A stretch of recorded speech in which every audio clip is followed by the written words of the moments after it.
Welcome to the Sports Entrepreneur Show powered by the Ninja Zone, the only podcast for sports entrepreneurs that gives you an inside look into what it takes to turn your passion for sports into a business.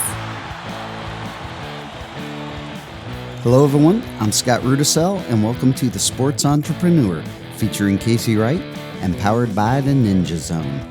Our daily dose of inspiration comes from your host Casey Wright's own Instagram page, and you can follow her at Casey Wright NZ. Today's quote is from Casey and is perfect for this episode.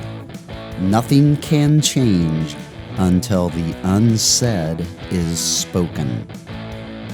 On today's episode, Casey talks about employee engagement and offers up the 12 best questions to ask in employee surveys. As a business owner or manager, the more your employees are heard, the more they are engaged, and the better everything is. Enjoy the show, and I'll be back at the end to recap. Here's Casey. Hey, sports entrepreneurs. Excited to be back recording another episode of the Sports Entrepreneur Podcast. And today we are going to be talking about employee engagement. And I've heard that phrase a lot, definitely a buzzword in the business world and on LinkedIn. But basically, what does employee engagement mean for us? Well, I think it has a really deep meaning. I think that when our employees are engaged, we sleep better, we stress less, we feel less guilt. Our companies are more productive, more profitable, and we are making the world a better place. So I think it's a pretty important buzzword. As entrepreneurs that have employees, we know how important our people are. And the thought of someone that does so much, the thought of them leaving or thinking about leaving can put you into full-blown stress overload. So today we're going to talk about how we find out whether our employees are engaged. And this started with, we actually started just doing an employee survey, like, hey, how's it going? Like, maybe if we knew if you loved your job and if things are going well, we would have at least be able to prepare for a quick exit, right? The worst thing that can happen to us is we have no idea. And when we saw that starting to happen in our companies, that was when we started to make a big shift. And I've done episodes on our one-on-one process, and it's something that we continue to work on, but that's been huge. But we still have a lot more work to do. So one of the other things that we implemented a while ago was simply employee surveys, right? And then also an exit survey. An exit survey has been really crucial in understanding the reality of things that are going on and understanding that people may not give you all the answers, that they may not feel willing to be open and honest about their feelings during, while they're working there. So the exit interview has been really great. But what I came across and I wanted to share with you all was that the company Gallup is a management consulting company, but really it's an analytics company. So they do advisory now, but in 1935, they started asking questions to employees over lots of different organizations all over the world. And they started collecting that data. And since 1935, they've been collecting and analyzing this data from these survey questions, and they basically have put it into some pretty amazing tools and resources that we can all use to skip a whole lot of steps of feeling like we're walking in the dark without the lights on with our employees. So I do want to mention before I talk about the survey, they also do something called Strength Finders. And I may have mentioned it on the podcast previously, but Strengths Finders is something that we use in our in our organization, and I've used it for myself. It's just a really great kind of a personality type tool, but it also is an excellent way to help people find their strengths, focus on their strengths, and also help you build great teams with complementary strengths. So a little shout out to Strengths Finders. But Gallup, this most recent one that I came across, was really great because doing the employee survey is just the first step. The questions that you ask are so crucial to the results that you're going to get. And we've all been in the situation where we've been asked to either give a response or, would you refer a friend? Would you refer a friend is very different from who have you referred, right? Would you refer a friend may get you a yes. That's not going to get that. You're not going to understand if it's actually been done. It still leaves things very, very vague.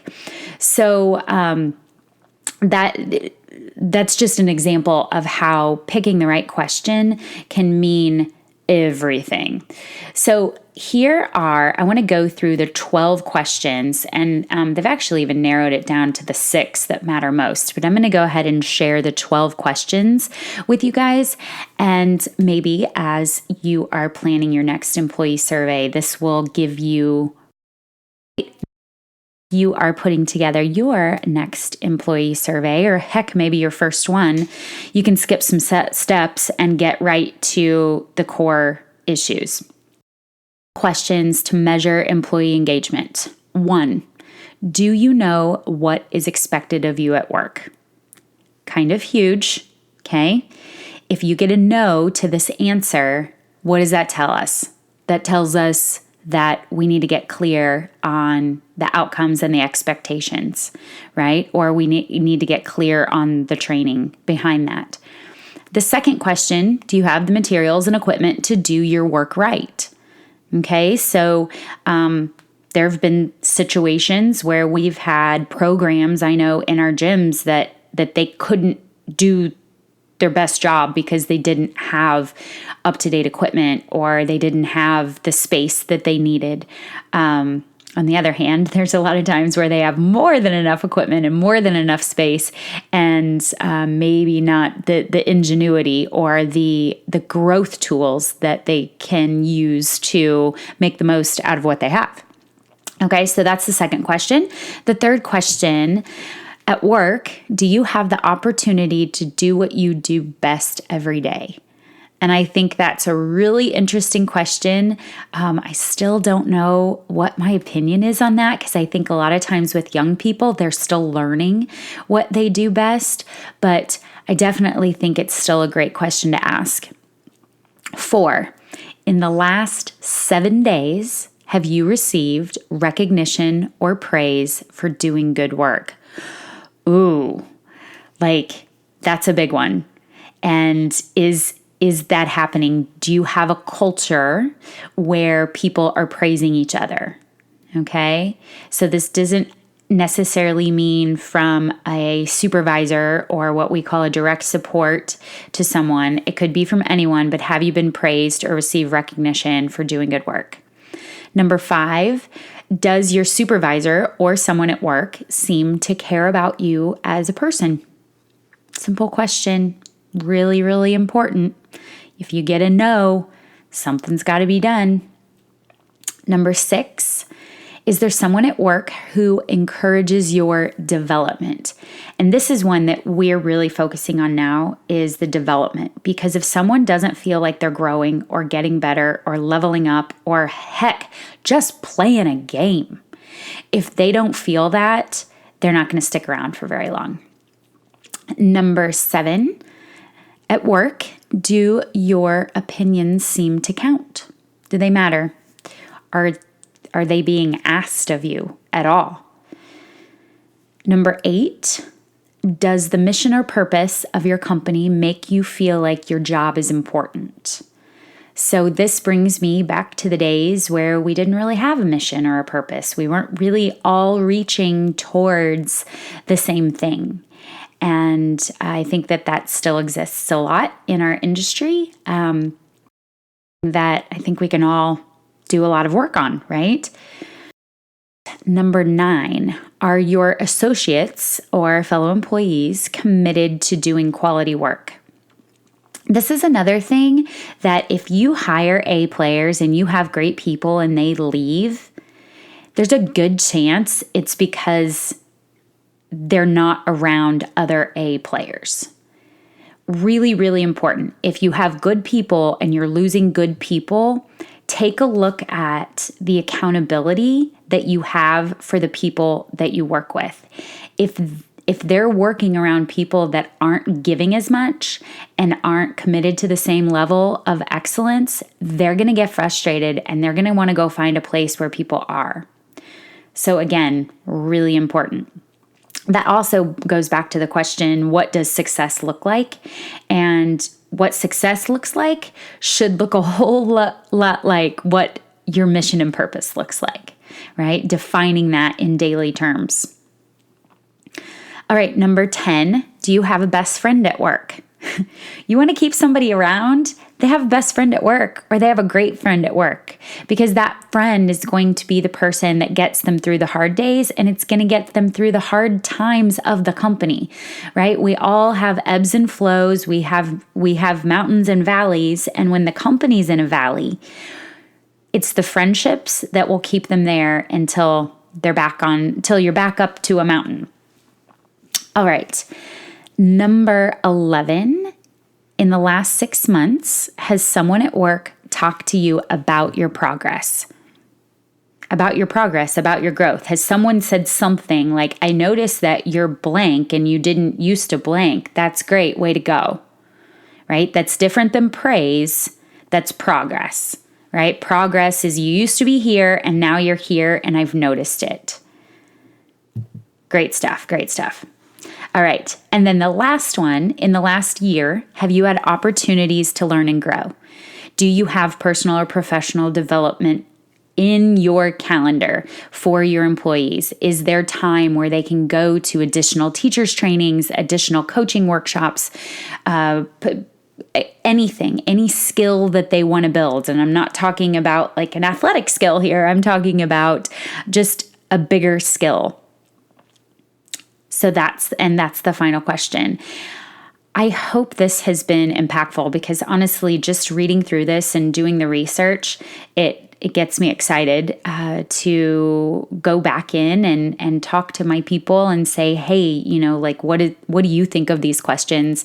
Where do you think that we're falling short? And I am super excited to get this back into our next employee survey. So I was glad I came across this, and I hope you are too. You all are amazing for downloading and listening each week. I love being surrounded by people that want to learn and grow. And I know I'm just here with a microphone and you're on the other side. But when I get that feedback that it's made a difference, it means the world to me. So please continue to give us that feedback. And before I go, the other thing that I want to mention, guys, is as I was going through those questions, it just made me think of all the things that we've done with the Ninja Zone program to get these tools and resources accessible to our members.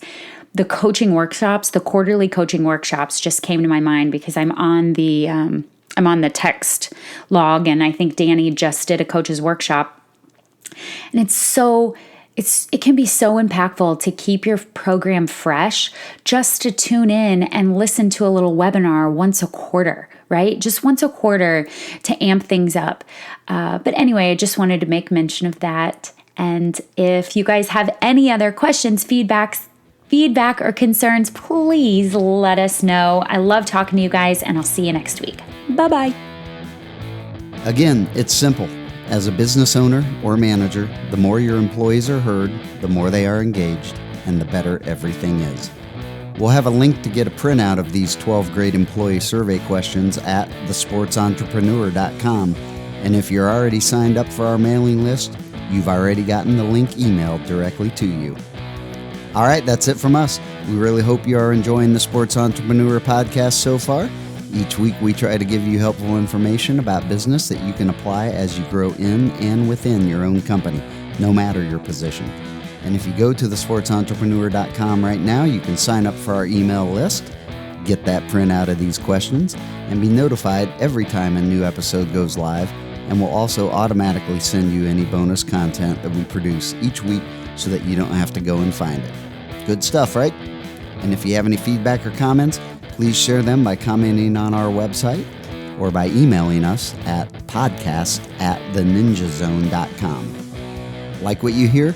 Leave us a review on iTunes, like our page, The Sports Entrepreneur, on Facebook, share the love by sharing our podcast on social media, and help us help others by spreading the word. Thanks for listening, and please be kind.